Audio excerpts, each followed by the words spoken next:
Okay, in this one, I'm going to be working on the door. And before I get there, I was going to talk a little about the setup that I'm using.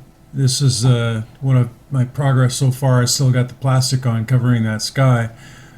Um, so I'm going to be working on the frame, kind of working top to bottom, and I have to take off that plastic protection. And I thought this is what I've got for my test paper that I scoot around everywhere and put underneath sometimes to protect the paper. And then I have my palette sitting on a piece of cardboard.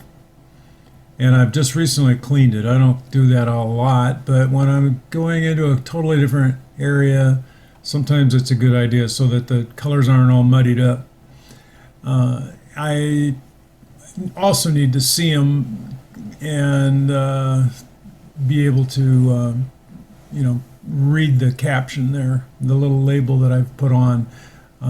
Because when they do get covered with two or three mixes, you can get confused about, unless you are really familiar with the placement of everything, you can get confused about what colors where and maybe get something you don't want. These are the brushes I'm using, and there's a couple of flats, different sizes, and a couple liner brushes. And I kind of stick with one. It's that it's longest bristles hold the most paint and work best for me. This brush is a cheapo, and this is a PBO drawing gum that I've been using as a resist material. And it's kind of a cheap brush because it takes a beating here. It may not ever come back, and be worth anything. And plus, it's synthetic bristles, so I don't really care too much about it.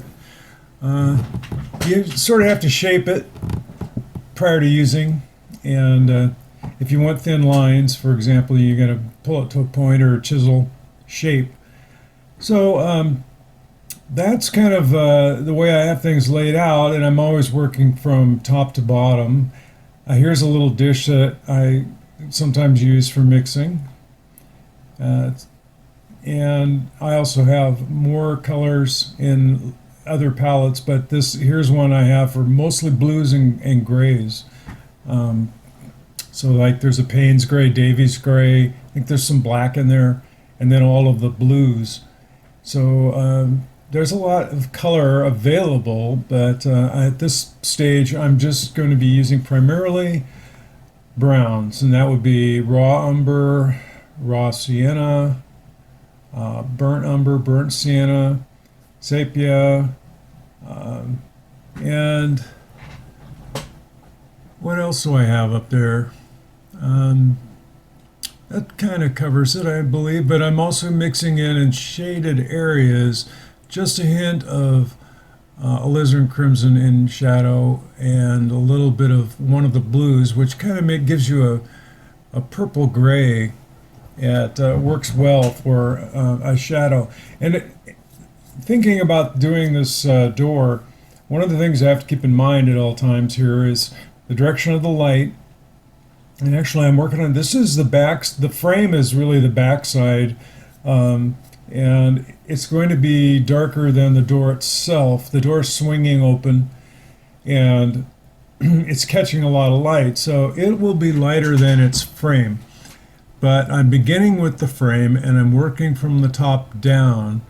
Now, what I had done here, I put down some drawing gum because I had some blue here that I don't want.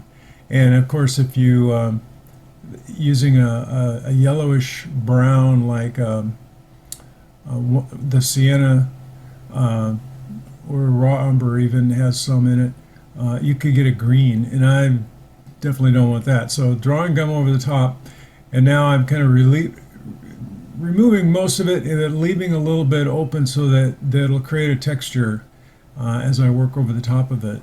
So it's going to serve two purposes. It lifts up the old color, which was some blue from the sky that really didn't want there, and then also by just taking it out partially, kind of at using my hand in a sweeping motion, you kind of create textures within it, and you'll see what it does when I paint over the top of it. Definitely works well for wood textures, and wood textures are kind of fun. So here I am with my careful application of water, and I'm just using a flat, but not a real big one. And doing this across the top, and this stage I definitely today want to be to the point where I can cover the sky back up, because I've had this happen before where I've splattered stuff up into the sky, and boy, that's a headache, and never get it back the way it was, and it's just a real nightmare. So being very careful about that. I also have to be very careful with my jug of water, that I don't do something goofy with that, like hit it and splash and carry on with that one. So when I paint water on, I typically act like it's a color itself. I sort of follow the direction of the grain of the wood, and I'm not covering the paper 100%. I'm leaving little streaks in it so that it'll look like wood grain. And some areas are a little wetter than others, and so you kind of have to keep an eye out on how your paper's drying.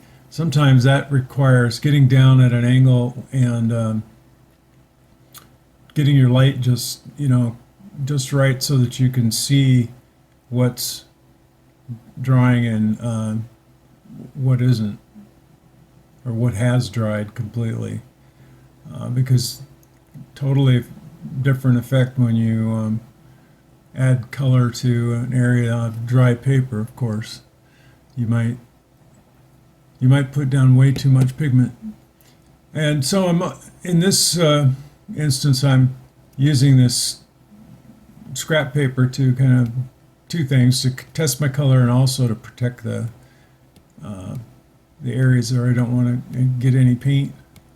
So I'll be working my way down, and the first color I'm using is using a raw umber, and very dilute, and it's going to be pretty much everywhere.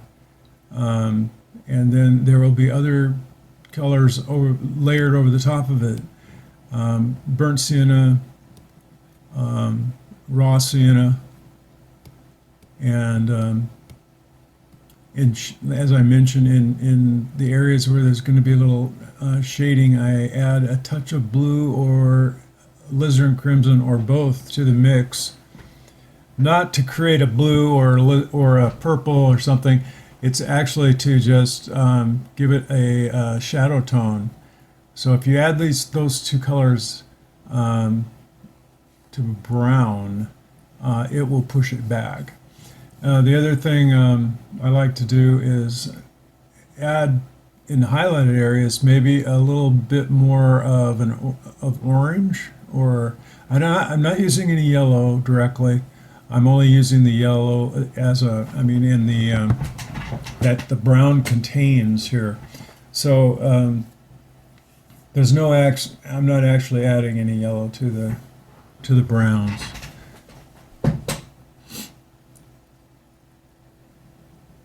I'd say that the predominant color for all of this is the raw umber. And mentioned also that this will have to get quite a bit darker. So there'll be a number of layers, but I can do the first layer light and then add some lines for the texture in the wood and the grain.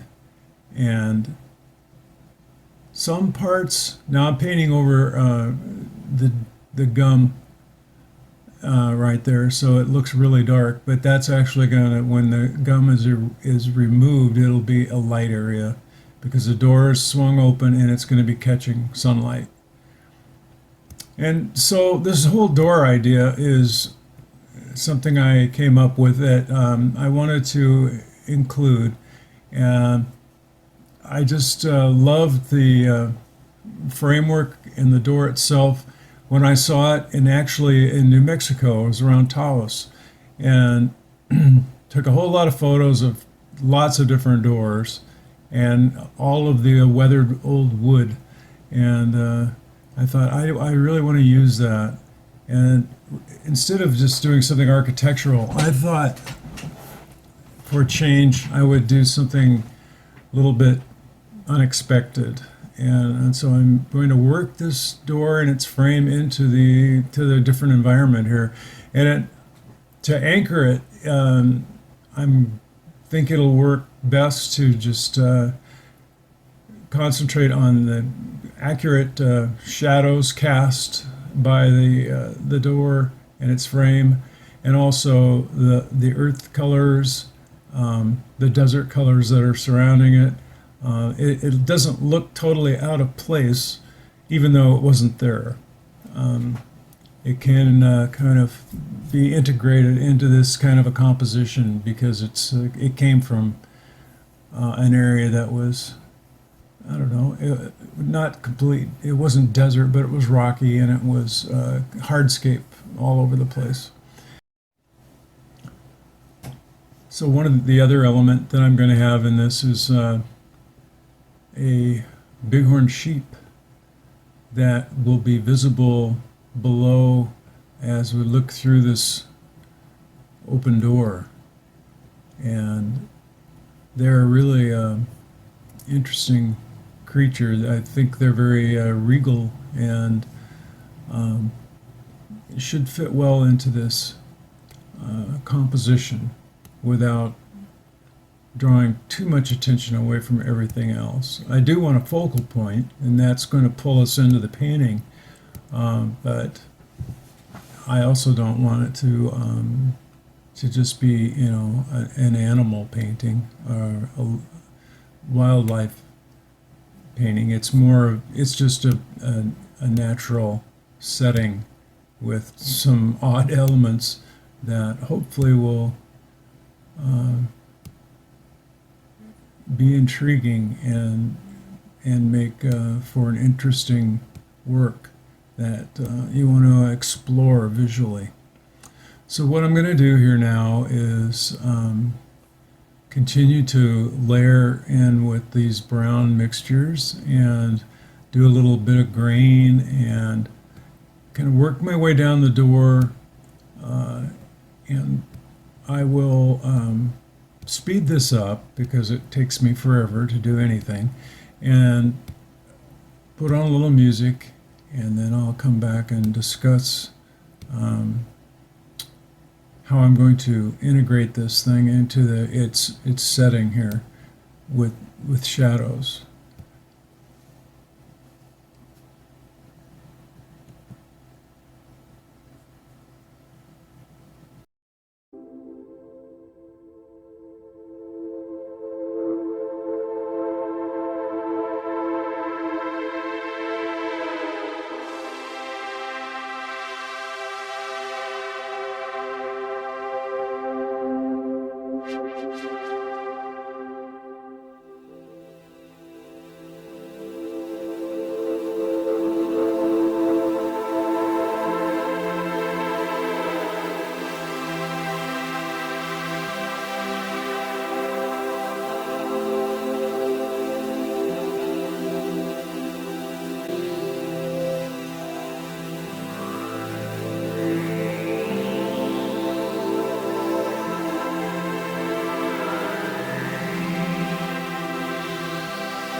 So now I'm working on the frame, and there's a lot of applications of various browns here, and I'm using a lot of dry brush technique. Right there up in the corner, I'm putting in some leaves just to kind of tie in some of the greenery that's in this thing. And there isn't really any rhyme or reason to it other than to balance the composition a little bit and to keep the eye moving around. I don't want just two patches of green where there's couple of trees. So I'm putting a little on the frame, and maybe people will question what's that doing there. Well, it could even be growing there, as old as this thing is, and beginning to probably rot. My lighting changed a bit. I hope for the better. So now you'll see me getting into some yellow ochre, some burnt umber, some burnt sienna, raw sienna, all sorts of browns and various dilutions, and dragging my brush, trying to create a break in the paint so that I get a dry brush effect. Now, if I go back and forth over it occasionally, that tends to kind of smooth things out, which is all right for the underlying tone, but to add the textures, I want to let that pigment just break as I drag it. And for the most part, it does that. I'm going to have several boards here that are varying in strength of saturation and chroma, and so there's many applications of various browns going over top of one another. So the light in this is going to be coming from the right to the left, and the door being ajar is going to be catching some light out on the edge and on the top, and what I'm putting down here will lighten up as I proceed, and I'm not going to get that very dark. The frame is going to be darker as it is on the left. You can see I've already done a little work there, and it'll even be darker than that, and I'm adding some light areas in to create grain, and some of it I'm just working around, and other parts I'm using a kind of a big flat brush pulled to a chisel edge and then pulling it down through to create light lines through the paint that I've applied, and it looks like grain. Now eventually I'll go to a liner brush. I've got one right here just because I'm on the edge, but I'm not going to do a lot of veins and lines and grain until probably the very last step. I really like the board that's going across the top, and I'm going to probably be leaving that one. I just like the color, and it doesn't have a lot of grain and detail. It has enough though, and I think it's fairly effective. So, I have said before, when you do something that you're pretty happy with, give it some time, look at it later on, because I think I'll be keeping it. I'm not sure, but at this point I feel like I am. So in creating these shadows, you can look at any door frame and see the different facets, but the back edge of the door that's connected to the frame, the hinges will be on the other side. That has to be a dark, and then the part of the frame itself will be catching some light.